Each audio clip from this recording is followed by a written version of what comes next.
ਸਤਿ ਸ਼੍ਰੀ ਅਕਾਲ। ਤੁਸੀਂ ਵੇਖ ਰਹੇ ਹੋ ਪੰਜਾਬ ਮੇਲ USA TV। ਪੰਜਾਬ ਚਰਚਾ ਦੇ ਵਿੱਚ ਸਵਾਗਤ। ਮੈਂ ਹਾਂ ਸੰਜੀਵ ਯਸ਼ ਖੰਨਾ। ਸਭ ਤੋਂ ਪਹਿਲਾਂ ਗੱਲ ਕਰਾਂਗੇ ਅਮਰੀਕਾ ਦੇ ਪ੍ਰਧਾਨ ਮੰਤਰੀ ਸਾਹਿਬ ਨਰਿੰਦਰ ਮੋਦੀ ਜੀ ਪਹੁੰਚ ਗਏ ਨੇ ਅਮਰੀਕਾ। ਬਹੁਤ ਵਧੀਆ ਸਵਾਗਤ ਕੀਤਾ ਹੈ ਬਾਈਡਨ ਸਾਹਿਬ ਨੇ ਆਪਣੀ ਪੂਰੀ ਟੀਮ ਦੇ ਨਾਲ ਪ੍ਰਧਾਨ ਮੰਤਰੀ ਮੋਦੀ ਦਾ। ਸੋ 2014 ਚ ਜਦੋਂ ਉਹ ਪਹਿਲੀ ਵਾਰ ਭਾਰਤ ਦੇ ਪ੍ਰਧਾਨ ਮੰਤਰੀ ਬਣੇ, ਉਸ ਤੋਂ ਬਾਅਦ ਹੁਣ ਸਨ 2023 ਤੱਕ ਉਹਨਾਂ ਦਾ ਇਹ 5ਵਾਂ ਦੌਰਾ ਹੈ। ਤਾਂ ਇਹ ਪਹਿਲੇ ਪ੍ਰਧਾਨ ਮੰਤਰੀ ਹੋਣਗੇ ਜੋ ਕਾਂਗਰਸ ਦੇ ਜੁਆਇੰਟ ਸੈਸ਼ਨ ਨੂੰ ਸੰਬੋਧਿਤ ਕਰਨਗੇ। ਤਾਂ ਇਹਦੇ ਵਿੱਚ ਇਹ ਗੱਲ ਪਹਿਲਾਂ ਹੀ ਨਿਸ਼ਚਿਤ ਕਰ ਲਈ ਗਈ ਹੈ ਕਿ ਅਸੀਂ ਇੱਕ ਦੂਜੇ ਨੂੰ ਹਿਊਮਨ ਰਾਈਟਸ ਦੇ ਉੱਤੇ, ਮਾਨਵ ਅਧਿਕਾਰਾਂ ਦੇ ਉੱਤੇ ਕੋਈ ਗਿਆਨ ਨਹੀਂ ਦੇਵਾਂਗੇ।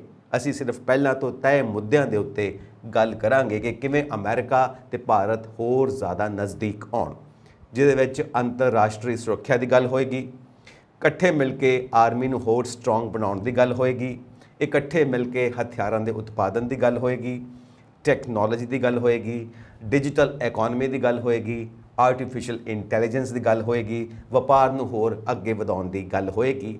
191 ਕਰੋੜ ਅਰਬ ਡਾਲਰ ਦਾ ਵਪਾਰ ਜੋ ਭਾਰਤ ਤੇ ਅਮਰੀਕਾ ਦੇ ਵਿੱਚ ਹੁੰਦਾ ਹੈ, ਉਸ ਨੂੰ ਹੋਰ ਜ਼ਿਆਦਾ ਦਿਨ ਦੁੱਗਣੀ ਰਾਤ ਚੌਗੁਣੀ ਤਰੱਕੀ ਕਿਵੇਂ ਕੀਤੀ ਜਾਵੇ, ਔਰ ਕਾਨੂੰਨ ਦੇ ਵਿੱਚ ਰਿਲੈਕਸੇਸ਼ਨ ਕਿੱਦਾਂ ਕੀਤੀਆਂ ਜਾਣ ਤਾਂ ਕਿ ਕੰਪਨੀਆਂ ਦੋਵੇਂ ਦੇਸ਼ਾਂ ਦੀਆਂ ਜੋ ਭਾਰਤ ਤੇ ਅਮਰੀਕਾ ਦੇ ਵਿੱਚ ਵਪਾਰ ਕਰਨਾ ਚਾਹੁੰਦੀਆਂ ਨੇ, ਉਹਨਾਂ ਨੂੰ ਵੱਧ ਤੋਂ ਵੱਧ ਸਹੂਲਤ ਕਿੱਦਾਂ ਦਿੱਤੀ ਜਾਵੇ।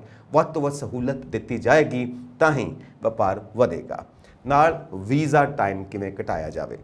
ਤਾਂ ਇਹ ਸਾਰੀਆਂ ਗੱਲਾਂ ਨੇ, ਕਿਉਂਕਿ ਵੀਜ਼ਾ ਟਾਈਮ ਜਿੰਨਾ ਘਟੇਗਾ ਉਹਨਾਂ ਵਪਾਰ ਨੂੰ ਜ਼ਿਆਦਾ ਹੱਲਾਸ਼ੇਰੀ ਮਿਲੇਗੀ। ਸੋ ਇਹ ਸਾਰੇ ਮੁੱਦੇ ਜ਼ਰੂਰੀ ਤੌਰ ਤੇ ਚਰਚਾ ਦਾ ਵਿਸ਼ਾ ਰਹਿਣਗੇ। ਨਾਲ ਕਈ ਵਿਰੋਧੀ ਧਿਰ ਵੀ ਬੈਠੇ ਨੇ ਅਮਰੀਕਾ ਦੇ ਵਿੱਚ ਜੋ ਇਸ ਗੱਲ ਦੇ ਉੱਤੇ ਪੁਆਇੰਟ ਚੁੱਕਦੇ ਪਏ ਨੇ ਕਿ ਭਾਰਤ ਦੇ ਵਿੱਚ ਲੋਕਤੰਤਰ ਨੂੰ ਖਤਰਾ ਹੈ।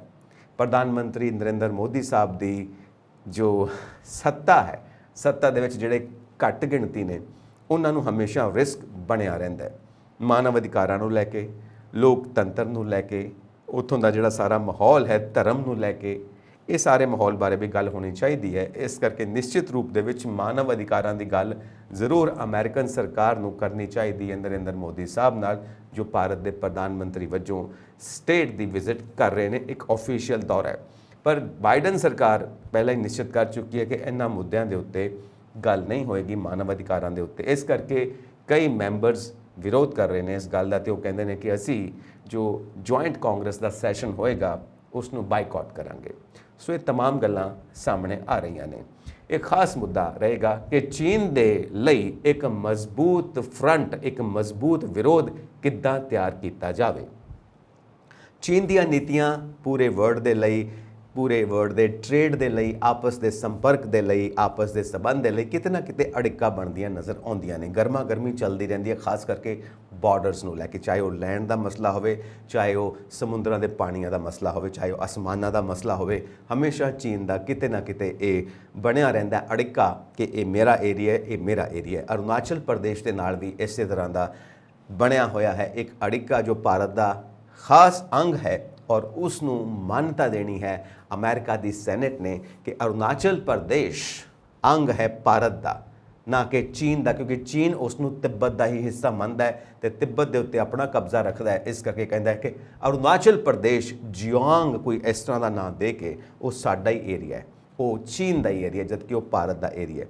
ਸੋ ਭਾਰਤ ਦੇ ਇਸ ਅਰੁਣਾਚਲ ਪ੍ਰਦੇਸ਼ ਦੇ ਏਰੀਏ ਦੇ ਉੱਤੇ ਅਮਰੀਕਾ ਦੀ ਮੋਹਰ ਚਾਹੀਦੀ ਹੈ, ਇਹ ਜ਼ਰੂਰੀ ਹੈ। ਨਾਲ ਤਾਈਵਾਨ ਦੇ ਮਸਲੇ ਤੇ ਵੀ ਗੱਲਬਾਤ ਹੋਏਗੀ, ਜਿਸ ਨੂੰ ਚੀਨ ਆਪਣਾ ਹਿੱਸਾ ਬਣਾਉਣਾ ਚਾਹੁੰਦਾ ਹੈ। ਹਾਲਾਂਕਿ ਤਾਈਵਾਨ ਦੀ ਬਹੁਤ ਸਾਰੀ ਇੰਡਸਟਰੀ ਅਮਰੀਕਾ ਦੇ ਵਿੱਚ ਸ਼ਿਫਟ ਹੋ ਗਈ ਹੈ, ਕਿਉਂਕਿ ਅਮਰੀਕਾ ਪ੍ਰੋਟੈਕਸ਼ਨ ਦੇ ਰਿਹਾ ਹੈ ਤਾਈਵਾਨ ਨੂੰ। ਸੋ ਇਹ तमाम ਗੱਲਾਂ ਹੋਣ ਜਾ ਰਹੀਆਂ ਨੇ। ਆਫ ਕੋਰਸ ਅਮਰੀਕਾ ਇਸ ਉੱਤੇ ਵੀ ਗੱਲ ਕਰੇਗਾ ਕਿ ਕਿਸ ਤਰ੍ਹਾਂ ਰਸ਼ੀਆ ਦੀ ਜੋ ਵਾਰ ਚੱਲ ਰਹੀ ਹੈ ਇੰਨੀ ਦੇਰ ਤੋਂ, ਅਸੀਂ ਜਾਣਦੇ ਹਾਂ ਕਿ ਰਸ਼ੀਆ ਇੱਕ ਸੁਪਰ ਪਾਵਰ ਹੈ ਔਰ ਚੀਨ ਉਸ ਦਾ ਦੋਸਤ ਹੈ, ਔਰ ਜਿਸ ਤਰ੍ਹਾਂ ਇਹ ਵਾਰ ਚੱਲ ਰਹੀ ਹੈ, ਇਸ ਵਾਰ ਦੇ ਉੱਤੇ ਕਿੱਦਾਂ ਪਾਬੰਦੀ ਲਗਾਈ ਜਾਵੇ। ਹਾਲਾਂਕਿ ਇਸ ਵਾਰ ਨੂੰ ਕਿਤੇ ਨਾ ਕਿਤੇ ਸਾਹਮਣੇ ਆਉਂਦਾ ਹੈ ਕਿ ਅਮਰੀਕਾ ਵੱਲੋਂ ਵੀ ਸਪੋਰਟ ਮਿਲਦੀ ਪਈ ਹੈ, ਪਰ ਫਿਰ ਵੀ ਦੇਖੋ ਇਸ ਦਾ ਕੀ ਨਤੀਜਾ ਨਿਕਲਦਾ ਹੈ। ਔਰ ਨਾਲ 2019 ਤੋਂ ਨਾਟੋ ਦੇ ਨਾਲ ਜੋ ਭਾਰਤ ਦੇ ਸੰਪਰਕ ਬਣਦੇ ਪਏ ਨੇ, ਨਾਟੋ ਦਾ ਹਿੱਸਾ ਕਿਸ ਤਰ੍ਹਾਂ ਬਣ ਸਕਦਾ ਹੈ ਭਾਰਤ, ਇਸ ਬਾਰੇ ਵੀ ਗੱਲਬਾਤ ਹੋਏਗੀ। ਸੋ ਮੁੱਕਦੀ ਗੱਲ ਇਹ ਹੈ ਕਿ तमाम ਤਰ੍ਹਾਂ ਨਾਲ ਇਹ ਕੋਸ਼ਿਸ਼ ਕੀਤੀ ਜਾਵੇਗੀ ਕਿ ਅਮਰੀਕਾ ਭਾਰਤ ਦੇ ਹੋਰ ਨਜ਼ਦੀਕ ਆਵੇ ਤੇ ਰਸ਼ੀਆ ਦੀ ਗੋਦੀ ਵਿੱਚੋਂ ਉਸ ਨੂੰ ਉਠਾਇਆ ਜਾਵੇ ਔਰ ਅਮਰੀਕਾ ਦਾ ਹੋਰ ਕਰੀਬੀ ਦੋਸਤ ਬਣਾਇਆ ਜਾਵੇ। ਆਫ ਕੋਰਸ ਜਿਹੜੀਆਂ ਇਹ ਸਾਰੀਆਂ ਕੂਟਨੀਤੀ ਦੀਆਂ ਗੱਲਾਂ ਹੁੰਦੀਆਂ ਨੇ, ਕੂਟਨੀਤੀ ਦੇ ਸੰਬੰਧ ਹੁੰਦੇ ਨੇ, ਇਹ ਇੱਕ ਦੂਸਰੇ ਦੀਆਂ ਜ਼ਰੂਰਤਾਂ ਨੂੰ ਸਾਹਮਣੇ ਰੱਖ ਕੇ ਦੇਖਿਆ ਜਾਂਦਾ ਹੈ। ਇਹਦੇ ਵਿੱਚ ਆਫ ਕੋਰਸ ਮੋਰਲਸ ਵੀ ਹੁੰਦੇ ਨੇ, ਨੈਤਿਕਤਾ ਵੀ ਹੁੰਦੀ ਹੈ, ਪਰ ਜ਼ਿਆਦਾਤਰ ਹੁੰਦਾ ਪੋਲੀਟੀਕਲ ਕੰਪਲਸ਼ਨਸ, ਪੋਲੀਟੀਕਲ ਪ੍ਰੈਸ਼ਰਸ, ਪੋਲੀਟੀਕਲ ਸੰਬੰਧ ਹੁੰਦੇ ਨੇ, ਪੋਲੀਟੀਕਲ ਇਕੋਨੋਮੀ ਹੁੰਦੀ ਹੈ, ਕਿਉਂਕਿ ਉਹ ਜੀਓ ਪੋਲੀਟਿਕਸ, ਜੀਓ ਇਕਨੋਮਿਕਸ ਦਾ ਵਿਸ਼ਾ ਹਮੇਸ਼ਾ ਦੋਵਾਂ ਦੇਸ਼ਾਂ ਦੇ ਵਿਨ-ਵਿਨ ਸਿਚੁਏਸ਼ਨ ਨੂੰ ਧਿਆਨ ਵਿੱਚ ਰੱਖ ਕੇ ਹੀ ਨਿਸ਼ਚਿਤ ਕੀਤਾ ਜਾਂਦਾ ਹੈ। ਸੋ ਹੋਪਫੁਲੀ ਪੂਰਾ ਵਰਲਡ ਇਸ ਮੀਟਿੰਗ ਨੂੰ ਖਾਸ ਤੌਰ ਤੇ ਬਾਈਡਨ ਸਾਹਿਬ ਔਰ ਮੋਦੀ ਸਾਹਿਬ ਦੇ ਰਿਲੇਸ਼ਨਸ ਨੂੰ ਬੜੀ ਬਾਜ਼ ਅੱਖ ਨਾਲ ਵੇਖ ਰਿਹਾ ਹੈ ਕਿ ਇਹ ਸੰਬੰਧ, ਇਹ ਦੋਸਤੀ ਕਿੱਥੋਂ ਤੱਕ ਅੱਗੇ ਵੱਧਦੀ ਹੈ ਔਰ ਪੂਰੇ ਵਿਸ਼ਵ ਦੇ ਭਾਈਚਾਰੇ ਨੂੰ ਇਹ ਕਿੱਥੋਂ ਤੱਕ ਫਾਇਦਾ ਦੇ ਸਕਦੀ ਹੈ ਤੇ ਕਿੱਥੋਂ ਤੱਕ ਕਈ ਮੁਲਕਾਂ ਵਾਸਤੇ ਇਹ ਚੁਣੌਤੀਆਂ ਬਣ ਸਕਦੀ ਹੈ। ਸੋ ਹੁਣ ਵੱਧਦੇ ਹਾਂ ਅਸੀਂ ਆਪਣੇ ਭਾਰਤ ਦੇ ਮੁੱਦੇ ਵੱਲ, ਆਪਣੇ ਪੰਜਾਬ ਦੇ ਮੁੱਦੇ ਵੱਲ। ਮੇਰੇ ਨਾਲ ਸਟੂਡੀਓਜ਼ ਦੇ ਵਿੱਚ ਮੌਜੂਦ ਨੇ ਪੋਲੀਟੀਕਲ ਐਨਾਲਿਸਟ ਗੁਰਮੀਤ ਪਲਾਹੀ ਜੀ। ਪਲਾਹੀ ਸਾਹਿਬ, ਬਹੁਤ-ਬਹੁਤ ਸਵਾਗਤ ਪੰਜਾਬ ਚਰਚਾ ਦੇ ਵਿੱਚ ਤੁਹਾਡਾ। ਮਿਹਰਬਾਨੀ, ਸ਼ੁਕਰੀਆ ਜੀ। ਪਲਾਹੀ ਸਾਹਿਬ, ਇਹ ਕੀ ਹੋ ਰਿਹਾ ਹੈ ਪੰਜਾਬ ਦੀ ਧਰਤੀ ਦੇ ਉੱਤੇ? ਦੇਖੋ, ਆਪਣੇ ਸੀਐਮ ਮਾਨ ਤੇ ਆਪਣੇ ਗਵਰਨਰ ਸਾਹਿਬ ਦੋਵਾਂ ਦੇ ਵਿੱਚ ਜੋ ਟਕਰਾਓ ਵੱਧਦਾ ਜਾ ਰਿਹਾ ਹੈ, ਪਲਟਵਾਰ ਤੇ ਪਲਟਵਾਰ ਹੁੰਦਾ ਜਾ ਰਿਹਾ ਹੈ। ਹੁਣ ਆਪਣੇ ਗਵਰਨਰ ਸਾਹਿਬ ਕਹਿੰਦੇ ਨੇ ਕਿ ਮੈਂ ਕਾਨੂੰਨੀ ਸਲਾਹ ਲਵਾਂਗਾ, ਜਿਹੜਾ ਵਿਸ਼ੇਸ਼ ਇਜਲਾਸ ਬੁਲਾਇਆ ਗਿਆ ਉਹਦੇ ਵਿੱਚ ਜਿਹੜੇ ਬਿੱਲ ਪਾਸ ਹੋਏ ਨੇ, ਤੇ ਜੇ ਕਾਨੂੰਨੀ ਸਲਾਹ ਬਣਦੀ ਹੋਈ ਤੇ ਉਹਨਾਂ ਬਿੱਲਾਂ ਨੂੰ ਰੱਦ ਕਰ ਦਿੱਤਾ ਜਾਵੇਗਾ। ਇਹ ਟਕਰਾਓ ਦਿਨੋਂ ਦਿਨ ਵੱਧਦਾ ਜਾ ਰਿਹਾ ਹੈ। ਐਦਾਂ ਲੱਗਦਾ ਕਿ ਜਿਵੇਂ ਕੇਂਦਰ ਨਾਲ ਜਿਹੜਾ ਟਕਰਾਓ ਹੈ ਆਮ ਆਦਮੀ ਪਾਰਟੀ ਦਾ, ਉਹਦਾ ਅਸਰ ਹੁਣ ਪੰਜਾਬ ਦੇ ਵਿੱਚ ਵੀ ਵੇਖਣ ਨੂੰ ਮਿਲ ਰਿਹਾ। ਤੁਹਾਡਾ ਕੀ ਵਿਚਾਰ ਹੈ ਇਸ ਬਾਰੇ? ਕਿਉਂਕਿ ਯੂਨੀਵਰਸਿਟੀ ਦੇ ਚਾਂਸਲਰਾਂ ਦੀ ਨਿਯੁਕਤੀ ਦੀ ਗੱਲ ਹੋਵੇ ਤਾਂ ਵੀ ਟਕਰਾਓ ਵੱਧ ਰਿਹਾ ਹੈ। ਉਧਰ ਬਨਵਾਰੀ ਲਾਲ ਪੁਰੋਹਿਤ ਜੀ ਕਹਿ ਰਹੇ ਨੇ ਕਿ ਜੇ ਕਿਤੇ ਮਾਨਹਾਨੀ ਵਾਲੀ ਗੱਲ ਹੋਈ ਤਾਂ ਮੈਂ ਮਾਨਹਾਨੀ ਦੇ ਕੇਸ ਵੱਲ ਵੀ ਮੁੜਾਂਗਾ ਜੇ ਉਹਨਾਂ ਨੇ ਇੱਦਾਂ ਦੀ ਸ਼ਬਦਾਵਲੀ ਦਾ ਇਸਤੇਮਾਲ ਕੀਤਾ, ਕਿਉਂਕਿ ਸੀਐਮ ਮਾਨ ਜੀ ਦੀ ਸ਼ਬਦਾਵਲੀ ਤੇ ਉਹਨਾਂ ਨੂੰ ਇਤਰਾਜ਼ ਹੈ, ਕਿਉਂਕਿ ਮਾਨ ਸਾਹਿਬ ਨੇ ਉਹਨਾਂ ਦੀਆਂ ਚਿੱਠੀਆਂ ਨੂੰ ਲਵ ਲੈਟਰਸ ਕਿਹਾ, ਜਦਕਿ ਰਾਜਪਾਲ ਸਾਹਿਬ ਕਹਿ ਰਹੇ ਨੇ ਕਿ ਮੈਂ ਤੇ ਸੁਪਰੀਮ ਕੋਰਟ ਦੇ ਹੁਕਮਾਂ ਦੇ ਮੁਤਾਬਿਕ ਹੀ, ਆਪਣੇ ਕਾਨੂੰਨ ਦੇ ਮੁਤਾਬਿਕ ਹੀ ਲੈਟਰਸ ਲਿਖੇ ਨੇ। ਇਹ ਟਕਰਾਓ ਪੰਜਾਬ ਦੇ ਵਾਸਤੇ ਤੇ ਪੰਜਾਬ ਦੇ ਲੋਕਾਂ ਦੇ ਵਾਸਤੇ ਖਤਰਨਾਕ ਸਥਿਤੀ ਪੈਦਾ ਕਰਦਾ ਹੈ। ਪਲਾਹੀ ਸਾਹਿਬ, ਵਾਟਸ ਯੂਰ ਟੇਕ? ਗੱਲ ਇਵੇਂ ਆ ਕਿ ਅਸਲ ਮਾਇਨਿਆਂ ਦੇ ਵਿੱਚ ਇਹ ਟਕਰਾਅ ਕੇਂਦਰ ਦੀ ਸਰਕਾਰ ਤੇ ਪੰਜਾਬ ਦੀ ਸਰਕਾਰ ਦੇ ਦਰਮਿਆਨ ਹੈ। ਦੂਜੇ ਲਫ਼ਜ਼ਾਂ ਵਿੱਚ ਇਹ ਟਕਰਾਅ ਆਮ ਆਦਮੀ ਪਾਰਟੀ ਦੀ ਦਿੱਲੀ ਸ਼ਾਖਾ ਤੋਂ ਚਾਲੂ ਹੋਇਆ। ਦਿੱਲੀ ਦੇ ਵਿੱਚ ਸਰਕਾਰ ਜਿਹੜੀ ਹੈ ਉਹ ਆਮ ਆਦਮੀ ਪਾਰਟੀ ਦੀ ਹੈ ਤੇ ਉਸ ਦਾ ਪਰਛਾਵਾਂ ਜਿਹੜਾ ਹੈ ਉਹ ਸਾਨੂੰ ਪੰਜਾਬ ਵਿੱਚ ਵੇਖਣ ਨੂੰ ਮਿਲ ਰਿਹਾ। ਇਹ ਪਰਛਾਵਾਂ ਹੁਣ ਇੰਨਾ ਗੂੜਾ ਹੋ ਰਿਹਾ ਕਿ ਇਸ ਮਾਮਲੇ ਦੇ ਉੱਤੇ ਪੰਜਾਬ ਦੀ ਸਿਆਸਤ ਜਿਹੜੀ ਹੈ ਬੁਰੀ ਤਰ੍ਹਾਂ ਗਰਮਾਈ ਹੋਈ ਹੈ। ਇੱਕ ਪਾਸੇ ਭਗਵੰਤ ਮਾਨ ਨੇ ਜਿਹੜੇ ਬੜੇ ਸਪਸ਼ਟ ਸ਼ਬਦਾਂ ਵਿੱਚ ਕਈ ਵਾਰੀ ਬੜੀ ਕੌੜੀ ਭਾਸ਼ਾ ਵਰਤਦੇ ਨੇ ਔਰ ਹਰ ਹੀਲੇ ਉਹ ਗਵਰਨਰ ਨੂੰ ਟਿੱਚ ਜਾਣ ਕੇ ਇਹੋ ਜਿਹੀਆਂ ਕਾਰਵਾਈਆਂ ਕਰ ਰਹੇ ਨੇ ਜਿਹੜੀਆਂ ਕਈ ਹਾਲਤਾਂ ਵਿੱਚ ਗਵਰਨਰ ਦੇ ਅਨੁਸਾਰ ਅਸੰਵਿਧਾਨਿਕ ਨੇ। ਕਿਉਂਕਿ ਪਹਿਲੀ ਗੱਲ ਜਿਹੜੀ ਗਵਰਨਰ ਸਾਹਿਬ ਨੇ ਕੱਲ ਕੀਤੀ ਉਹ ਇਹ ਸੀ ਵੀ ਬਜਟ ਸੈਸ਼ਨ ਜਿਹੜਾ ਹੈ ਉਹ ਹਾਲੇ ਉਠਾਇਆ ਹੀ ਨਹੀਂ ਸੀ ਗਿਆ ਤੇ ਪੰਜਾਬ ਦੇ ਵਿੱਚ ਜਿਹੜਾ ਵਿਧਾਨ ਸਭਾ ਵਿੱਚ ਏਜੰਡਾ ਪੇਸ਼ ਕੀਤਾ ਗਿਆ ਇਹ ਅਸਲ ਮਾਇਨੇ ਵਿੱਚ ਕੀਤਾ ਜਾਣ ਵਾਲਾ ਹੀ ਨਹੀਂ ਸੀ, ਗੈਰ ਕਾਨੂੰਨੀ ਸੀ। ਕਿਉਂਕਿ ਬਜਟ ਸੈਸ਼ਨ ਦੇ ਵਿੱਚ ਸਿਰਫ ਬਜਟ ਦੀ ਹੀ ਗੱਲ ਕੀਤੀ ਜਾ ਸਕਦੀ ਆ, ਕੋਈ ਹੋਰ ਗੱਲ ਨਹੀਂ ਕੀਤੀ ਜਾ ਸਕਦੀ।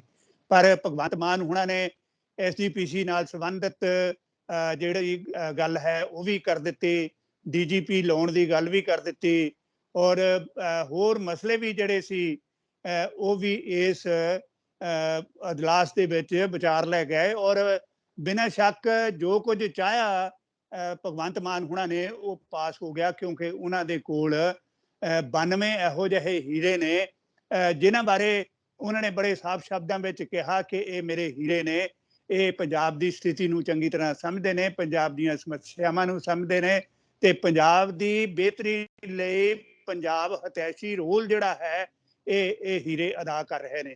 ਭਾਵੇਂ ਕਿ ਉਹਨਾਂ ਹੀਰਿਆਂ ਵਿੱਚੋਂ ਬਹੁਤ ਸਾਰੇ ਹੀਰੇ ਇਹੋ ਜਿਹੇ ਨੇ ਜਿਨ੍ਹਾਂ ਦੇ ਉੱਤੇ ਬੜੀਆਂ ਵੱਡੀਆਂ ਤੁਹਮਤਾਂ ਜਿਹੜੀਆਂ ਨੇ ਉਹ ਲੱਗ ਗਈਆਂ ਨੇ।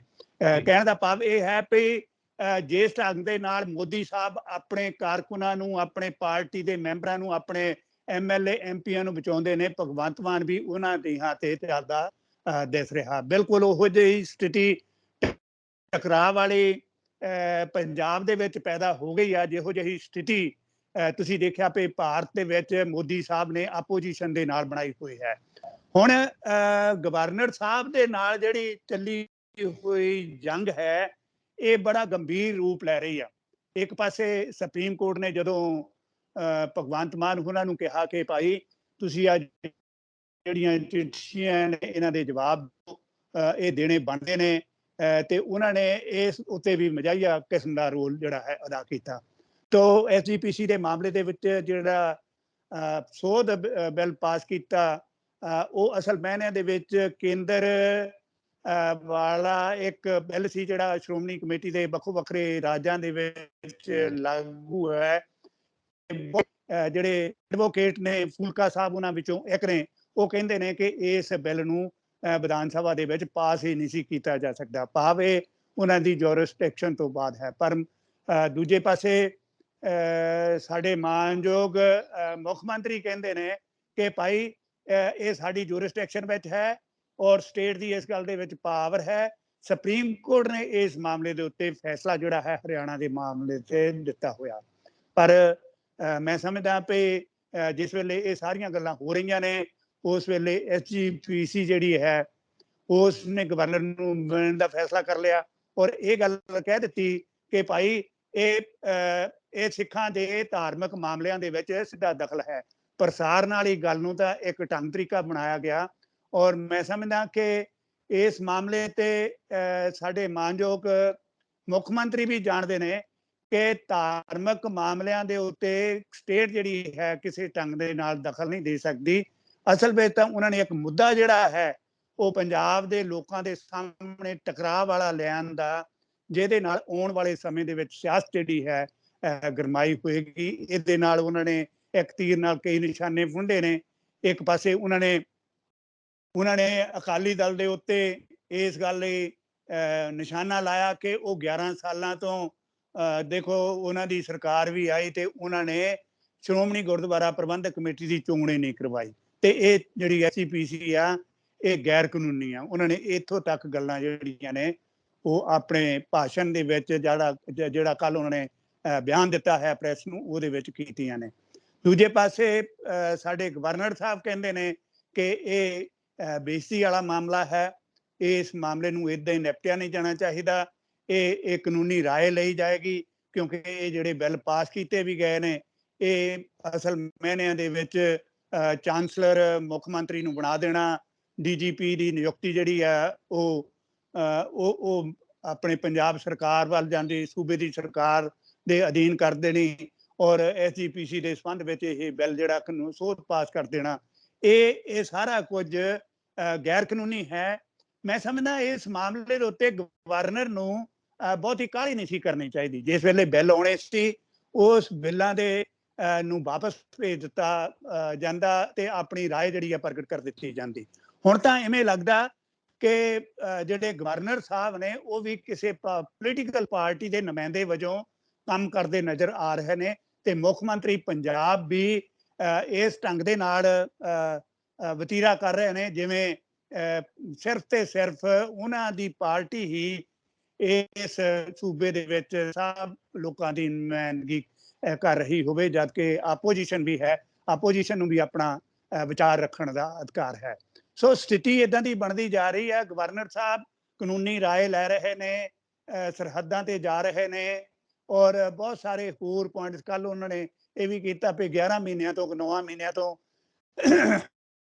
ਜਿਹੜੇ ਪ੍ਰੋਫੈਸਰ ਨੇ ਕਾਲਜਾਂ ਵਿੱਚ ਲੱਗੇ ਹੋਏ ਅਸਿਸਟੈਂਟ ਪ੍ਰੋਫੈਸਰ, ਉਹਨਾਂ ਦੀਆਂ ਤਨਖਾਹਾਂ ਨੇ ਵੀ ਨਹੀਂ ਮਿਲੀਆਂ। ਭਾਵ ਇਹ ਕਿ ਬਹੁਤ ਸਾਰੇ ਮਸਲੇ ਜਿਹੜੇ ਨੇ ਉਹ ਸਟੇਟ ਗੌਰਮੈਂਟ ਦੀ ਥਾਂ ਤੇ ਗਵਰਨਰ ਦੇ ਕੋਲ ਪੰਜਾਬ ਦੇ ਪੀੜਤ ਲੋਕ ਜਿਹੜੇ ਆ ਉਹ ਲੈ ਕੇ ਜਾ ਰਹੇ ਨੇ। ਇਹ ਇੱਕ ਇਹੋ ਜਿਹਾ ਬਿੰਬ ਬਣਦਾ ਜਾ ਰਿਹਾ ਜਿਹੜਾ ਟਕਰਾਅ ਦੀ ਸਥਿਤੀ ਪੈਦਾ ਕਰ ਰਿਹਾ। ਇਹਦੇ ਦੋ ਹੀ ਸਿੱਟੇ ਨਿਕਲ ਸਕਦੇ ਨੇ। ਇੱਕ ਤਾਂ ਰਾਸ਼ਟਰਪਤੀ ਰਾਜ ਵੱਲ ਨੂੰ ਪੰਜਾਬ ਅੱਗੇ ਵੱਧਦਾ ਨਜ਼ਰ ਆਏਗਾ। ਦੂਸਰਾ, ਜਿਵੇਂ ਜੰਮੂ ਕਸ਼ਮੀਰ ਦੇ ਵਿੱਚ ਇਸ ਦੇ 3 ਹਿੱਸੇ ਕਰਕੇ ਉਹਨਾਂ ਨੂੰ ਕੇਂਦਰ ਸ਼ਾਸਿਤ ਪ੍ਰਦੇਸ਼ ਬਣਾ ਦਿੱਤਾ ਗਿਆ ਸੀ, ਖਦਸ਼ਾ ਕੁਝ ਲੋਕਾਂ ਦਾ ਇਹ ਵੀ ਬਣਦਾ ਜਾ ਰਿਹਾ ਵੀ ਜਿਸ ਕਿਸਮ ਦਾ ਟਕਰਾਓ ਵੱਧਦਾ ਜਾ ਰਿਹਾ ਪੰਜਾਬ ਦੇ ਵਿੱਚ ਜਿਹੜੀ ਲਾਅ ਐਂਡ ਆਰਡਰ ਦੀ ਸਥਿਤੀ ਹੈ ਉਸ ਨੂੰ ਸਾਹਮਣੇ ਰੱਖ ਕੇ, ਇਸ ਕਾਨੂੰਨੀ ਟਕਰਾਅ ਨੂੰ ਸਾਹਮਣੇ ਰੱਖ ਕੇ ਰਿਲੀਜਨ ਮਾਮਲਿਆਂ ਦੇ ਵਿੱਚ ਦਖਲ ਦੇਣ ਦੀ ਗੱਲ ਨੂੰ ਲੈ ਕੇ ਪੰਜਾਬ ਦੀ ਸਰਕਾਰ ਜਿਹੜੀ ਹੈ ਉਹਨੂੰ ਬਰਖਾਸਤ ਕਰਨ ਔਰ ਇੱਥੇ ਕੇਂਦਰ ਸ਼ਾਸਤ ਪ੍ਰਦੇਸ਼ ਲਾਉਣ ਦੀਆਂ ਗੱਲਾਂ ਜਿਹੜੀਆਂ ਨੇ ਉਹ ਪੰਜਾਬ ਦੇ ਵਿੱਚ ਚੱਲਣੀਆਂ ਸ਼ੁਰੂ ਹੋ ਗਈਆਂ। ਪਿਛਲੇ ਦਿਨਾਂ ਵਿੱਚ ਤੁਸੀਂ ਦੇਖਿਆ ਵੀ ਇੱਕ ਬੜਾ ਵੱਡਾ ਮੁਜ਼ਾਹਰਾ ਜਿਹੜਾ ਹੈ ਉਹ ਜਲੰਧਰ ਦੇ ਵਿੱਚ ਹੋਇਆ, ਜਿਹੜਾ ਕਿ ਖਾਸ ਤੌਰ ਤੇ ਕਿਹਾ ਜਾਂਦਾ ਵੀ ਪ੍ਰੈਸ ਦੀ ਆਜ਼ਾਦੀ ਦੇ ਉੱਤੇ ਹਮਲਾ ਹੈ, ਇਸ ਨੂੰ ਰੋਕਿਆ ਜਾਣਾ ਚਾਹੀਦਾ। ਸੋ ਸਥਿਤੀ ਪੰਜਾਬ ਵਿੱਚ ਬੜੀ ਵਿਸਫੋਟਕ ਹੈ। ਇਸ ਨੂੰ ਪੋਲੀਟੀਕਲ ਐਨਾਲਿਸਟ ਜਿਹੜੇ ਨੇ, ਰਾਜਨੀਤਿਕ ਵਿਸ਼ਲੇਸ਼ਣ ਕਰਨ ਵਾਲੇ ਲੋਕ ਇਹ ਸਮਝਦੇ ਨੇ ਕਿ ਇਹੋ ਜਿਹਾ ਮਾਹੌਲ ਜਿਹੜਾ ਹੈ ਪੰਜਾਬ ਵਿੱਚ ਨਹੀਂ ਸੀ ਬਣਨਾ ਚਾਹੀਦਾ, ਪਰ ਲਗਾਤਾਰ ਕੇਂਦਰ ਦੀ ਸਖਤੀ ਕਾਰਨ ਔਰ ਉਹਦੇ ਵੱਲੋਂ ਪੰਜਾਬ ਦੇ ਮਾਮਲਿਆਂ ਵਿੱਚ ਦਖਲ ਦੇਣ ਕਾਰਨ ਔਰ ਉਹਦੇ ਜਵਾਬ ਵਿੱਚ ਇੱਥੋਂ ਦੇ ਮੁੱਖ ਮੰਤਰੀ ਵੱਲੋਂ ਬੜਾ ਸਖਤ ਰਵੱਈਆ ਅਖਤਿਆਰ ਕਰਨ ਦੇ ਮਾਮਲੇ ਤੇ ਮਤਲਬ ਇੱਦਾਂ ਦਾ ਮਾਹੌਲ ਬਣਦਾ ਜਾ ਰਿਹਾ। ਜਦਕਿ ਅਕਾਲ ਤਖਤ ਦੇ ਨਵੇਂ ਚੁਣੇ ਹੋਏ ਜਥੇਦਾਰ ਨੇ ਇਹ ਗੱਲ ਕਹੀ ਹੈ ਕਿ ਭਾਈ ਜੇ ਕੋਈ ਮਸਲਾ ਹੈ ਤੇ ਕੇਂਦਰ ਪੰਜਾਬ ਦੀ ਸਰਕਾਰ ਤੇ SGPC ਦੋਵੇਂ ਜਣੇ ਇੱਕ ਟੇਬਲ ਤੇ ਬੈਠ ਕੇ ਉਸ ਪ੍ਰਸਾਰਨ ਦੇ ਮਸਲੇ ਨੂੰ ਹੱਲ ਕਰਨ ਦਾ ਯਤਨ ਕਰਨ, ਜਿਹਦੇ ਕਾਰਨ ਅਮੈਂਡਮੈਂਟ ਕਰਨ ਦੀ ਲੋੜ ਜਿਹੜੀ ਹੈ ਉਹ ਪੰਜਾਬ ਸਰਕਾਰ ਮਹਿਸੂਸ ਕਰ ਰਹੀ ਹੈ। ਜੀ ਭਲਾਈ ਸਾਹਿਬ, ਇੱਕ ਤਾਂ ਗੱਲ ਇਹ ਵੀ ਹੈ, ਨਾਲ ਬਨਵਾਰੀ ਲਾਲ ਪ੍ਰੋਹਿਤ ਸਾਹਿਬ ਕਹਿ ਰਹੇ ਨੇ ਕਿ ਮੈਂ ਹੁਣ ਪੰਜਾਬ ਸਰਕਾਰ ਦਾ ਹੈਲੀਕਾਪਟਰ ਵੀ ਇਸਤੇਮਾਲ ਨਹੀਂ ਕਵਾਂਗਾ, ਕਿਉਂਕਿ ਇਸ ਗੱਲ ਦਾ ਜ਼ਿਕਰ ਵੀ ਮਿਲਦਾ ਕਿ ਉਹ ਪੰਜਾਬ ਸਰਕਾਰ ਦਾ ਹੈਲੀਕਾਪਟਰ ਇਸਤੇਮਾਲ ਕਰਦੇ ਨੇ ਤੇ CM ਮਾਨ ਨਾਲ ਉਹਨਾਂ ਦਾ ਟਕਰਾਓ ਹੈ। ਇਹ ਗੱਲਾਂ ਵੀ ਸਾਹਮਣੇ ਆ ਰਹੀਆਂ ਨੇ। ਖੈਰ, ਉਹ ਕਹਿੰਦੇ ਨੇ ਕਿ ਮੈਂ ਸੜਕੀ ਮਾਰਗ ਰਾਹੀਂ ਜਾ ਕੇ ਜਿੱਥੇ ਵੀ ਜਾਣਾ ਤਹਿਕੀਕਾਤ ਕਰਨ, ਜਿੱਥੇ ਵੀ ਜਾਣਾ ਆਪਣਾ ਗੱਲਬਾਤ ਕਰਨ, ਉੱਥੇ ਮੈਂ ਆਪਣੇ ਸੜਕੀ ਮਾਰਗ ਰਾਹੀਂ ਜਾਵਾਂਗਾ। ਇਹ ਪ੍ਰੈਸ ਕਾਨਫਰੰਸ ਦੇ ਵਿੱਚ ਤਕਰੀਬਨ ਸਾਰੀਆਂ ਗੱਲਾਂ ਹੋ ਰਹੀਆਂ ਨੇ, ਪਰ ਇਹਦਾ ਇੱਕ ਨੁਕਸਾਨ, ਇੱਕ ਖਾਮਿਆਜ਼ਾ ਭੁਗਤਣਾ ਪੈ ਸਕਦਾ ਸਟੇਟ ਨੂੰ, ਸਟੇਟ ਦੇ ਲੋਕਾਂ ਨੂੰ, ਕਿਉਂਕਿ ਬਹੁਤ ਸੁਪਨੇ ਲੈ ਕੇ, ਬਹੁਤ ਆਸਾਂ ਦੇ ਨਾਲ ਇਸ ਸਰਕਾਰ ਨੂੰ ਚੁਣ ਕੇ ਬਣਾਇਆ ਸੀ। ਇਹ ਆਪਸੀ ਹੰਕਾਰ ਜਿਹੜਾ ਹੈ, ਇਹ ਰਾਜਨੀਤਿਕ ਹੰਕਾਰ ਜਿਹੜਾ ਜਿਹਨੂੰ ਕਹਿੰਦੇ ਨੇ ਰਾਜ ਹੱਠ, ਇਹ ਬੜਾ ਤਾਕਤਵਰ ਹੁੰਦਾ ਔਰ ਇਸ ਨੇ ਪੰਜਾਬ ਸਰਕਾਰ ਦੇ ਔਰ ਪੰਜਾਬ ਸੂਬੇ ਦੇ ਲਈ ਕਾਫੀ ਰਿਸਕੀ ਮਾਹੌਲ ਪੈਦਾ ਕਰ ਦਿੱਤਾ। ਆਪਾਂ ਨਾਲ ਹੀ ਅੱਗੇ ਤੁਰਦੇ ਹਾਂ, ਕਿਉਂਕਿ ਆਪਾਂ ਦੇਖਦੇ ਹਾਂ ਕਿ ਜਦੋਂ ਇੱਥੇ ਬਜਟ ਦਾ ਸੈਸ਼ਨ ਹੋਣ ਵਾਲਾ ਸੀ ਉਸ ਦੇ ਉੱਤੇ ਆਬਜੈਕਸ਼ਨ ਲੱਗੀ, ਫਿਰ ਸੁਪਰੀਮ ਕੋਰਟ ਦੀ ਇਨਵੋਲਵਮੈਂਟ ਹੋਈ ਤੇ ਹੁਣ CM ਮਾਨ ਇਹ ਵੀ ਕਹਿ ਰਹੇ ਨੇ ਕਿ ਜਿਹੜਾ ਪੇਂਡੂ ਵਿਕਾਸ ਫੰਡ ਰੋਕਿਆ ਹੋਇਆ ਹੈ ਸਰਕਾਰ ਨੇ, ਕੇਂਦਰ ਸਰਕਾਰ ਨੇ ਪੰਜਾਬ ਦਾ, ਉਹਦੇ ਵਾਸਤੇ ਵੀ ਉਹ ਸੁਪਰੀਮ ਕੋਰਟ ਜਾਣ ਦੀ ਗੱਲ ਕਰਨਗੇ। ਜੇ ਆਪਾਂ ਬਜਟ ਦੀ ਗੱਲ ਕਰੀਏ ਤਾਂ ਦਿੱਲੀ ਦੇ ਵਿੱਚ ਵੀ ਕੇਜਰੀਵਾਲ ਸਰਕਾਰ ਦਾ ਬਜਟ, ਉਹਦੇ ਉੱਤੇ ਵੀ ਆਬਜੈਕਸ਼ਨ ਲਗਾਇਆ ਸੀ LG ਨੇ, ਬਾਅਦ ਵਿੱਚ ਕਲੀਅਰ ਹੋਇਆ। ਇਹ ਸੇਮ ਤਰ੍ਹਾਂ ਦਾ ਵਰਤਾਰਾ ਮਿਲਦਾ ਹੈ ਪੰਜਾਬ ਦੇ ਵਿੱਚ ਵੀ ਤੇ ਦਿੱਲੀ ਦੇ ਵਿੱਚ ਵੀ, ਕਿਉਂਕਿ ਦਿੱਲੀ ਅੱਧਾ ਸੂਬਾ ਹੈ, ਪਰ ਦਿੱਲੀ ਦੇ ਵਿੱਚ ਵੀ ਆਮ ਆਦਮੀ ਪਾਰਟੀ ਦੀ ਸਰਕਾਰ ਹੈ ਤੇ ਪੰਜਾਬ ਦੇ ਵਿੱਚ ਵੀ। ਇਹ ਦੋਵੇਂ ਚੀਜ਼ਾਂ ਦੇਖਣ ਨੂੰ ਮਿਲਦੀਆਂ ਕਿ ਕੇਂਦਰ ਨਾਲ ਟਕਰਾਅ ਹੋ ਰਿਹਾ ਤੇ ਜਿਹੜਾ 19 ਮਈ ਨੂੰ ਆਰਡੀਨੈਂਸ ਲੈ ਕੇ ਆਈ ਹੈ ਕੇਂਦਰ ਸਰਕਾਰ ਕਿ ਸਾਰੀ ਪਾਵਰ LG ਨੂੰ ਦੇ ਦਿੱਤੀ ਜਾਵੇ, ਦਿੱਲੀ ਦੇ ਵਿੱਚ ਲੈਫਟੀਨੈਂਟ ਗਵਰਨਰ ਨੂੰ, ਔਰ ਇੱਕ ਕਮੇਟੀ ਬਣਾ ਦਿੱਤੀ ਜਾਵੇ ਜਿਹਦਾ of course Kejriwal Sahib CM Delhi ਦੇ ਉਹਦਾ ਹਿੱਸਾ ਹੋਣਗੇ, ਪਰ ਸਾਰੀ ਪਾਵਰ ਜਿਹੜੀ ਹੋਏਗੀ ਉਹ LG ਦੇ ਹੱਥ ਵਿੱਚ ਹੋਏਗੀ। ਇਹ ਕਮੇਟੀ ਸਿਰਫ ਸਲਾਹ ਦੇਵੇਗੀ। ਸੋ ਇਸ ਤਰ੍ਹਾਂ ਦਾ ਮਾਮਲਾ ਪੈਦਾ ਹੋ ਰਿਹਾ ਔਰ 23 ਜੂਨ ਨੂੰ ਇੱਕ ਮੀਟਿੰਗ ਹੋਣ ਜਾ ਰਹੀ ਹੈ ਪਟਨਾ ਦੇ ਵਿੱਚ। ਨਿਤਿਸ਼ ਕੁਮਾਰ ਜੀ ਨੇ ਸਭ ਨੂੰ ਬੁਲਾਇਆ ਤੇ ਕੇਜਰੀਵਾਲ ਸਾਹਿਬ ਉੱਥੇ ਗੱਲ ਕਹਿ ਰਹੇ ਨੇ ਕਿ ਆਪਾਂ ਇਕੱਠੇ ਹੋ ਜਾਈਏ, ਕਿਉਂਕਿ ਜੇ ਇਹ ਤਜਰਬਾ BJP ਨੇ ਕਾਮਯਾਬ ਕਰ ਲਿਆ ਦਿੱਲੀ ਦੇ ਵਿੱਚ ਤੇ ਹੋ ਸਕਦਾ ਹੈ ਬਾਕੀ ਸੂਬਿਆਂ ਦੇ ਵਿੱਚ, ਜੋ ਭਾਰਤ ਦੇ ਸੂਬੇ ਨੇ, ਉੱਥੇ ਵੀ ਇਹ ਤਜਰਬਾ ਕਾਮਯਾਬ ਕਰਨ ਵਾਸਤੇ ਇੱਕ ਆਰਡੀਨੈਂਸ ਲਿਆਂਦਾ ਜਾਏਗਾ ਤੇ ਫਿਰ 33 ਰਾਜਪਾਲ ਤੇ ਉਪ ਰਾਜਪਾਲ ਹੀ ਪੂਰੇ ਦੇਸ਼ ਨੂੰ ਚਲਾਉਣਗੇ। ਸਿੱਧਾ ਕੇਂਦਰ ਕੋਲ ਹੋਏਗਾ ਸਾਰਾ ਅਧਿਕਾਰ ਤੇ ਸੂਬਿਆਂ ਕੋਲ ਕੁਝ ਵੀ ਨਹੀਂ ਹੋਏਗਾ। ਸ਼ਾਇਦ ਚੀਫ ਮਿਨਿਸਟਰ ਹੈੱਡ ਕਲਰਕਸ ਬਣ ਕੇ ਰਹਿ ਜਾਣਗੇ, ਜਿਵੇਂ ਉਹ ਤੋਂ ਆਰਡਰਸ ਆਉਣਗੇ ਉਦਾਂ ਹੀ ਕੰਮ ਚੱਲੂਗਾ। ਸੋ ਤੁਹਾਡਾ ਕੀ ਵਿਚਾਰ ਹੈ ਕਿ ਅਸੀਂ ਲੋਕਤੰਤਰ ਤੋਂ ਤਾਨਾਸ਼ਾਹੀ ਵੱਲ ਜਾ ਰਹੇ ਹਾਂ, ਜਿਹੜਾ ਇਹ ਆਰਡੀਨੈਂਸ ਦਾ ਸਿਲਸਿਲਾ ਚੱਲ ਰਿਹਾ ਭਲਾਈ ਸਾਹਿਬ? ਦੇਖੋ, ਬਿਨਾਂ ਸ਼ੱਕ ਕੇਂਦਰ ਸਰਕਾਰ ਵੱਲੋਂ ਪਿਛਲੇ ਲੰਬੇ ਸਮੇਂ ਤੋਂ ਸੂਬਿਆਂ ਦੇ ਅਧਿਕਾਰਾਂ ਨੂੰ ਛਾਂਗਣ ਦਾ ਯਤਨ ਹੋ ਰਿਹਾ ਔਰ ਸਟੇਟਾਂ ਨੂੰ ਕਿਸੇ ਨਾ ਕਿਸੇ ਢੰਗ ਦੇ ਨਾਲ ਆਪਣੇ ਅਧੀਨ ਕਰਨ ਦੀ ਜਿਹੜੀ ਗੱਲ ਹੈ ਉਹ ਕੇਂਦਰ ਸਰਕਾਰ ਵੱਲੋਂ ਲਗਾਤਾਰ ਕੀਤੀ ਜਾ ਰਹੀ ਹੈ। ਆਰਡੀਨੈਂਸ ਇਸ ਗੱਲ ਦਾ ਪ੍ਰਮਾਣ ਹੈ। 370 ਧਾਰਾ ਖਤਮ ਕਰਕੇ ਉੱਥੇ ਕੇਂਦਰ ਸ਼ਾਸਿਤ ਪ੍ਰਦੇਸ਼ ਲਾਉਣ ਵਾਲੀ ਗੱਲ ਜਿਹੜੀ ਹੈ ਉਹ ਵੀ ਇਸ ਗੱਲ ਦਾ ਪ੍ਰਮਾਣ ਹੈ।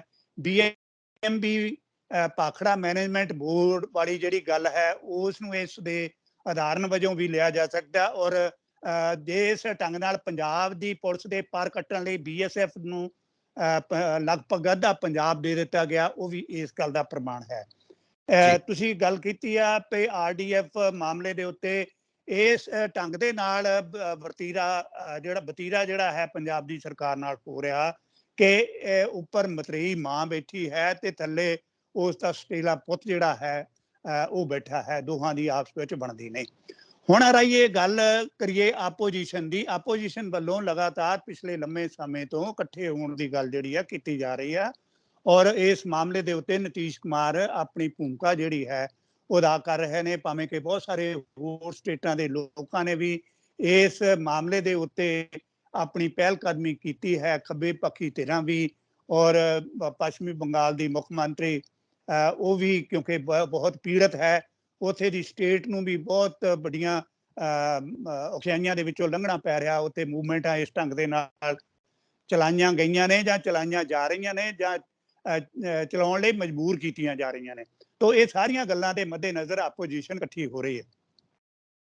ਇੱਥੇ ਜਿਹੜੀ ਗੱਲ ਤੁਸੀਂ ਕੇਜਰੀਵਾਲ ਸਾਹਿਬ ਦੀ ਕੀਤੀ ਹੈ, ਕੇਜਰੀਵਾਲ ਸਾਹਿਬ ਨੇ ਕੁਝ ਮੁੱਖ ਮੰਤਰੀਆਂ ਦੇ ਨਾਲ ਰਲ ਕੇ ਪਿਛਲੇ ਦਿਨਾਂ ਦੇ ਵਿੱਚ ਰਾਏ ਇਸ ਗੱਲ ਹੈ ਕਿ ਜਿਸ ਕਿਸਮ ਦਾ ਦਿੱਲੀ ਵਿੱਚ ਉਸ ਦਾ ਵਿਰੋਧ ਜਿਹੜਾ ਹੈ ਕੀਤਾ ਜਾਣਾ ਬਣਦਾ।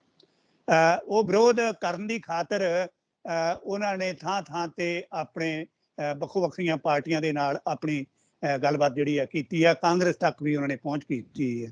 ਪਰ ਕੁਝ ਲੋਕ ਇਸ ਗੱਲ ਦਾ ਆਬਜੈਕਸ਼ਨ ਕਰਦੇ ਨੇ ਔਰ ਸਵਾਲ ਉਠਾਉਂਦੇ ਨੇ ਕਿ ਜਿਸ ਵੇਲੇ ਕੇਂਦਰ ਦੀ ਸਰਕਾਰ, ਭਾਜਪਾ ਸਰਕਾਰ ਦੇ ਵਿੱਚ ਇਹੋ ਜਿਹੀਆਂ ਕਾਰਵਾਈਆਂ 370 ਵਾਲੀਆਂ ਕਰ ਰਹੀਆਂ ਸੀ, ਉਸ ਵੇਲੇ ਕੇਜਰੀਵਾਲ ਸਾਹਿਬ ਚੁੱਪ ਕਿਉਂ ਬੈਠੇ?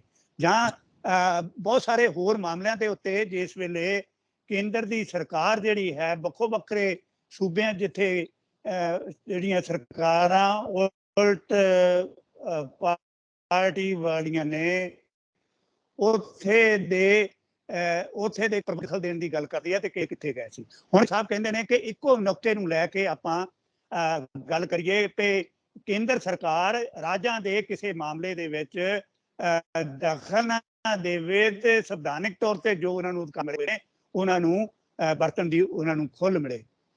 ਪਰ ਮੇਰੀ ਸਮਝ ਵਿੱਚ ਜੇ ਆਉਣ ਵਾਲੀਆਂ 2024 ਦੀਆਂ ਜਿਹੜੀਆਂ ਚੋਣਾਂ ਨੇ ਉਹਦੇ ਵਿੱਚ ਇੱਕ ਸਾਂਝਾ ਮੁਹਾਜ਼ ਕਾਇਮ ਕਰਨਾ ਹੈ ਤੇ ਇੱਕ ਨਵੀਂ ਕਿਸਮ ਦੀ ਦਿਸ਼ਾ ਜਿਹੜੀ ਹੈ, ਇੱਕ ਨਵੀਂ ਕਿਸਮ ਦਾ ਮਿਸ਼ਨ ਲੈ ਕੇ ਇਹਨਾਂ ਪਾਰਟੀਆਂ ਨੂੰ ਚੱਲਣਾ ਹੋਏਗਾ। ਜਿਵੇਂ ਜੇਪੀ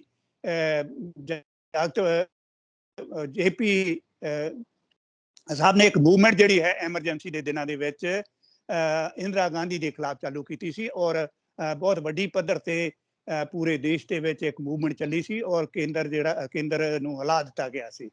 ਸੋ ਇਸ ਕਿਸਮ ਦੀ ਗੱਲ ਜਿਹੜੀ ਚੱਲ ਰਹੀ ਹੈ ਪਾਰਟੀਆਂ ਦੇ ਸਾਂਝੇ ਹੋਣ ਦੀ ਔਰ ਕੇਜਰੀਵਾਲ ਸਾਹਿਬ ਨੂੰ ਵੀ ਨਾਲ ਲੈ ਕੇ ਚੱਲਣ ਦੀ, ਭਾਵੇਂ ਕਿ ਕੇਜਰੀ ਸਾਹਿਬ ਵੀ ਆਪ ਪ੍ਰਧਾਨ ਮੰਤਰੀ ਦੇ ਉਮੀਦਵਾਰ ਜਾਪਦੇ ਨੇ, ਮਮਤਾ ਬੈਨਰਜੀ ਵੀ ਜਾਪਦੀ ਆ, ਕਾਂਗਰਸ ਵਾਲੇ ਵੀ ਇਸ ਮਾਮਲੇ ਤੇ ਆਪਣਾ ਪ੍ਰਧਾਨ ਮੰਤਰੀ ਚਾਹੁੰਦੇ ਹੋਣਗੇ, ਨਿਤੀਸ਼ ਕੁਮਾਰ ਵੀ ਲਾਈਨ ਤੇ ਹੈਗੇ ਨੇ।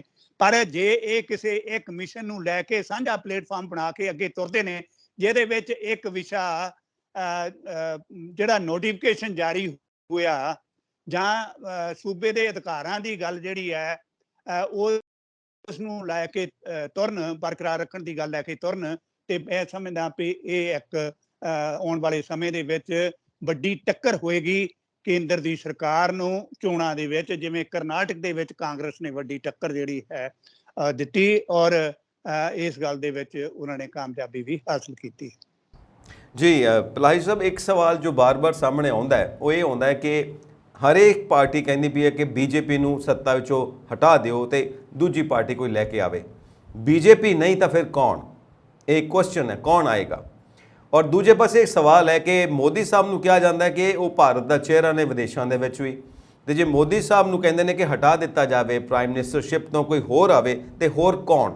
ਇੱਕ ਸਵਾਲ ਬਣਿਆ ਹੋਇਆ, ਕੌਣ ਵਿਰੋਧੀ ਧਿਰ, ਕੌਣ ਵਿਰੋਧੀ ਨੇਤਾ, ਕੌਣ ਟੱਕਰ ਦੇ ਸਕਦਾ, ਕੌਣ ਅਗਲੇ ਪ੍ਰਧਾਨ ਮੰਤਰੀ ਦਾ ਚਿਹਰਾ ਹੋ ਸਕਦਾ, ਕਿਸ ਨੂੰ ਸਵੀਕਾਰ ਕੀਤਾ ਜਾ ਸਕਦਾ ਹੈ? ਕਿਉਂਕਿ ਇੱਥੇ ਡਬਲ ਇੰਜਨ ਸਰਕਾਰ ਦੀ ਗੱਲ ਚੱਲਦੀ ਹੈ ਤੇ ਦੂਜੇ ਪਾਸੇ ਸੱਤਾ ਦੀ ਜੋ ਕੇਂਦਰ ਦੀ ਗੱਲ ਹੈ ਉਹ ਚੱਲਦੀ ਹੈ। ਚਲੋ ਡਬਲ ਇੰਜਨ ਤਾਂ ਆਪਾਂ ਇਹ ਮੰਨ ਲਿਆ ਕਿ ਜੇ ਸਾਰੇ ਸੂਬੇ ਭਾਰਤ ਇੱਕ ਸਰੀਰ ਹੈ ਤਾਂ ਸਾਰੇ ਸੂਬੇ ਉਹਦਾ ਅੰਗ ਨੇ ਤੇ ਸਾਰੇ ਅੰਗਾਂ ਦੀ ਉਨੀ ਹੀ ਮਹੱਤਤਾ ਹੈ ਜਿਹੜੀ ਲੋਕਾਂ ਨੇ ਦਿੱਤੀ ਹੈ ਚੁਣ ਕੇ ਇੱਕ ਸਰਕਾਰ ਨੂੰ ਕਿ ਉਹ ਆਪਣਾ ਕੰਮ ਕਰੇ। ਪਰ ਇਹ ਡਬਲ ਇੰਜਨ ਲਿਆ ਕੇ ਕਿ ਇੱਕ ਥਾਂ ਦੀ ਸੱਤਾ ਜਿਹੜੀ ਬੀਜੇਪੀ ਦੇ ਮੁਤਾਬਿਕ ਨਹੀਂ ਹੈ ਜਾਂ ਬੀਜੇਪੀ ਦੀ ਪਾਰਟੀ ਦੀ ਨਹੀਂ ਹੈ ਉਹਨੂੰ ਗਿਰਾ ਦਿੱਤਾ ਜਾਵੇ ਤੇ ਉੱਥੇ ਬੀਜੇਪੀ ਦੀ ਸਰਕਾਰ ਬਣਾਈ ਜਾਵੇ, ਇਹ तमाम ਪੋਲੀਟੀਕਲ ਪੰਡਿਤਸ ਇਦਾਂ ਦੀਆਂ ਗੱਲਾਂ ਕਰਦੇ ਨੇ। ਪਰ ਮੋਦੀ ਸਾਹਿਬ ਦਾ ਆਲਟਰਨੇਟਿਵ ਵਿਕਲਪ ਕੌਣ ਹੋ ਸਕਦਾ ਹੈ, ਬੀਜੇਪੀ ਦਾ ਵਿਕਲਪ ਕੌਣ ਹੋ ਸਕਦਾ ਹੈ, ਤੁਹਾਡਾ ਕੀ ਅੰਦਾਜ਼ਾ ਹੈ ਇਸ ਬਾਰੇ ਪਲਾਹੀ ਸਾਹਿਬ? ਜਦ ਤੱਕ ਵਿਰੋਧੀ ਧਿਰਾਂ ਜਿਹੜੀਆਂ ਨੇ, ਜਦ ਤੱਕ ਵਿਰੋਧੀ ਧਿਰਾਂ ਇਕੱਠੀਆਂ ਨਹੀਂ ਹੁੰਦੀਆਂ ਉੱਤੇ ਇੱਕ ਨਵਾਂ ਪ੍ਰੋਗਰਾਮ ਸਾਹਮਣੇ ਨਹੀਂ ਆਉਂਦਾ। ਮੈਂ ਘੱਟੋ ਘੱਟ ਪ੍ਰੋਗਰਾਮ ਦੀ ਨਹੀਂ ਗੱਲ ਕਰਦਾ, ਇੱਕ ਨਵਾਂ ਮਿਸ਼ਨ ਲੈ ਕੇ ਨਹੀਂ ਤੁਰਦੀਆਂ ਕਿ ਅਸੀਂ ਹਿੰਦੁਸਤਾਨ ਨੂੰ ਬਿਲਕੁਲ ਉਹਦੇ ਸੰਵਿਧਾਨ ਦੇ ਅਨੁਸਾਰ ਬਣਾਈ ਰੱਖਣਾ ਹੈ। ਸੂਬਿਆਂ ਨੂੰ ਆਪਣੇ ਅਧਿਕਾਰ ਦਿੱਤੇ ਜਾਣੇ ਚਾਹੀਦੇ ਨੇ ਔਰ ਕੇਂਦਰ ਦੇ ਵਿੱਚ ਮਤਲਬ ਇਹ ਨਹੀਂ ਹੋਣਾ ਚਾਹੀਦਾ ਕਿ ਹਿੰਦੁਸਤਾਨ ਵਾਲੀ ਜਿਹੜੀ ਗੱਲ ਕੰਸੈਪਟ ਭਾਜਪਾ ਦਾ ਹੈ ਉਸ ਨੂੰ ਹੀ ਲਾਗੂ ਕੀਤਾ ਜਾਏ। ਸਗੋਂ ਭਾਰਤੀ ਸੰਵਿਧਾਨ ਦੇ ਅਨੁਸਾਰ ਸਾਰੀਆਂ ਪਾਰਟੀਆਂ ਇੱਕ ਮਿਸ਼ਨ ਲੈ ਕੇ ਅੱਗੇ ਤੁਰਨ, ਕਿਉਂਕਿ ਭਾਰਤ ਦੇ ਵਿੱਚ ਬੇਰੁਜ਼ਗਾਰੀ ਬੜੀ ਹੈ, ਭਾਰਤ ਦਾ ਅਰਥਚਾਰਾ ਬੁਰੀ ਤਰ੍ਹਾਂ ਲੜਖੜਾ ਗਿਆ ਹੈ। ਕਰਜ਼ ਲੈ ਲੈ ਕੇ ਅਸੀਂ ਕੰਮ ਚਲਾ ਰਹੇ ਹਾਂ ਤੇ ਆਪਣੇ ਆਪ ਨੂੰ ਸਿੱਧ ਕਰਨ ਦਾ ਯਤਨ ਕਰ ਰਹੇ ਹਾਂ ਵੀ ਅਸੀਂ ਦੁਨੀਆ ਭਰ ਦੇ ਵਿੱਚ ਚੌਥਾ ਪੰਜਵਾਂ ਅਰਥਚਾਰਾ ਬਣ ਰਹੇ ਹਾਂ।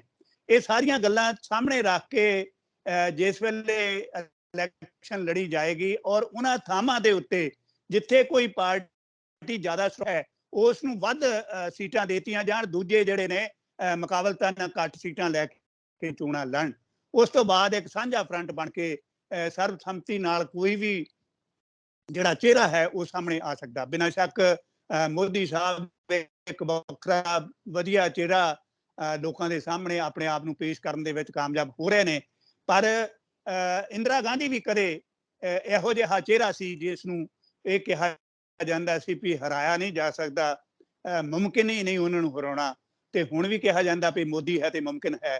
ਪਰ ਮੁਮਕਿਨ ਸ਼ਬਦ ਜਿਹੜਾ ਹੈ, ਨਾਮੁਮਕਿਨ ਸ਼ਬਦ ਜਿਹੜਾ ਹੈ ਉਹ ਮੁਮਕਿਨ ਦੇ ਵਿੱਚ ਬਦਲ ਜਾਏਗਾ ਜਦੋਂ ਭਾਰਤ ਦੀ ਜਿਹੜੀ ਜਨਤਾ ਹੈ ਆਪਣੇ ਨਵਾਂ ਇੱਕ ਚਿਹਰਾ ਸਾਹਮਣੇ ਲਿਆਏਗੀ ਤੇ ਉਹ ਚਿਹਰਾ ਹੋਏਗਾ ਇੱਕ ਇਹੋ ਜਿਹੀ ਆਪੋਜੀਸ਼ਨ ਜਿਹੜੀ ਇਕੱਠੇ ਹੋ ਕੇ ਉਹਨਾਂ ਦੇ ਦੁੱਖਾਂ ਦਰਦਾਂ ਦਾ ਹੱਲ ਕਰੇ। ਇਹ ਨਾ ਹੋਵੇ ਵੀ ਇੱਕ ਸ਼ਖਸੀ ਵਿਅਕਤੀ ਜਿਹੜਾ ਹੈ ਉਹ ਸਾਹਮਣੇ ਆਵੇ, ਆਪਣੇ ਅਨੁਸਾਰ ਕੰਮ ਕਰੇ ਤੇ ਇਹ ਹਿਸਾਬ ਦੇ ਨਾਲ ਇੱਕ ਡਿਕਟੇਟਰਾਨਾ ਰਵੱਈਆ ਅਖਤਿਆਰ ਕਰਕੇ ਆਪਣੀ ਮਰਜ਼ੀ ਦਾ ਕਾਰਜ ਜਿਹੜਾ ਉਹ ਕਰਦਾ ਫਿਰੇ। ਦੇਖੋ ਇਸ ਕਿਸਮ ਦਾ ਬਿੰਬ ਜਿਹੜਾ ਹੈ ਇਸ ਵੇਲੇ ਭਾਰਤ ਦੀ ਜਨਤਾ ਮੋਦੀ ਦੇ ਅਕਸ ਦੇ ਵਿੱਚ ਦੇਖ ਰਹੀ ਹੈ ਕਿ ਕਿਵੇਂ ਜਨਤਾ ਦੇ ਪੈਸੇ ਨੂੰ ਲੁੱਟਿਆ ਪੁੱਟਿਆ ਤੇ ਆਪਣੇ ਤੇ ਖਰਚ ਕੀਤਾ ਜਾ ਰਿਹਾ ਔਰ ਸ਼ਖਸੀ ਜਿਹੜਾ ਚਿਹਰਾ ਹੈ ਬਣਾ ਕੇ ਪੇਸ਼ ਕੀਤਾ ਜਾ ਰਿਹਾ।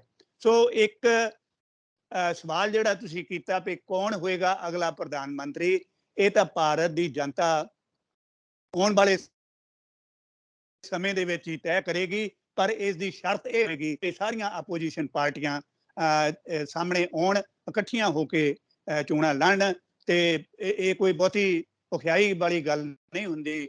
ਦੇਖੋ ਕਦੇ ਚਿਹਰਾ ਅਟਲ ਬਿਹਾਰੀ ਵਾਜਪਾਈ ਜੀ ਆਏ, ਦੇਸਾਈ ਜੀ ਆਏ, ਹੋਰ ਪ੍ਰਧਾਨ ਮੰਤਰੀ ਵੀ ਆਏ। ਆਉਣ ਵਾਲੇ ਸਮੇਂ ਦੇ ਅਨੁਸਾਰ ਇੰਦਰ ਕੁਮਾਰ ਗੁਜਰਾਲ ਜੀ ਵੀ ਪ੍ਰਧਾਨ ਮੰਤਰੀ ਰਹੇ ਤੇ ਇਸ ਢੰਗ ਦੇ ਨਾਲ ਨਵੇਂ ਚਿਹਰੇ ਜਿਹੜੇ ਨੇ ਸਾਹਮਣੇ ਆਉਣ ਦੀਆਂ ਸੰਭਾਵਨਾਵਾਂ ਤੋਂ ਇਨਕਾਰ ਨਹੀਂ ਕੀਤਾ ਜਾ ਸਕਦਾ। ਪਲਾਹੀ ਸਾਹਿਬ ਬਹੁਤ ਬਹੁਤ ਸ਼ੁਕਰੀਆ, ਤੁਸੀਂ ਇਹਨਾਂ ਵਿਸ਼ਿਆਂ ਦੇ ਉੱਤੇ ਸਾਨੂੰ ਐਨਲਾਈਟਨ ਕੀਤਾ। ਅਸੀਂ ਹੋਰ ਵਿਸ਼ੇ ਲੈ ਕੇ ਤੁਹਾਡੇ ਤੱਕ ਪਹੁੰਚ ਕਰਦੇ ਰਵਾਂਗੇ। Thank you so much Palahi ਸਾਹਿਬ। ਗੱਲ ਨਿਬੜਦੀ ਇਹ ਹੋਈ ਕਿ ਭਾਰਤ ਦੀ ਜਨਤਾ ਸਭ ਤੋਂ ਜ਼ਿਆਦਾ ਮਹੱਤਵਪੂਰਨ ਹੈ, ਇਸ ਕਰਕੇ ਜਨਤਾ ਦੇ ਹੱਥ ਦੇ ਵਿੱਚ ਹੀ ਸਾਰੀ ਤਾਕਤ ਹੈ, ਲੋਕਤੰਤਰ ਹੈ। ਜਨਤਾ ਜਿਹਨੂੰ ਚੁਣੇਗੀ, ਜਨਤਾ ਜਿਹਨੂੰ ਬਣਾਏਗੀ ਉਹੀ ਸੱਤਾ ਚਾਹਣਗੇ ਤੇ ਜਿਹੜੇ ਸੱਤਾ ਚਾਹਣ ਉਹਨਾਂ ਨੂੰ ਜਨਤਾ ਦੀ ਪਰਵਾਹ ਹੋਣੀ ਚਾਹੀਦੀ ਹੈ, ਦੇਸ਼ ਦੀ ਪਰਵਾਹ ਹੋਣੀ ਚਾਹੀਦੀ ਹੈ। ਤੁਸੀਂ ਵੀ ਆਪਣੇ ਵਿਚਾਰ ਸਾਨੂੰ ਇਨਬਾਕਸ ਕਰੋ। ਸਾਡਾ ਚੈਨਲ ਪੰਜਾਬ ਮੇਲ USA TV ਸਬਸਕ੍ਰਾਈਬ ਕਰੋ। ਸਤਿ ਸ੍ਰੀ ਅਕਾਲ।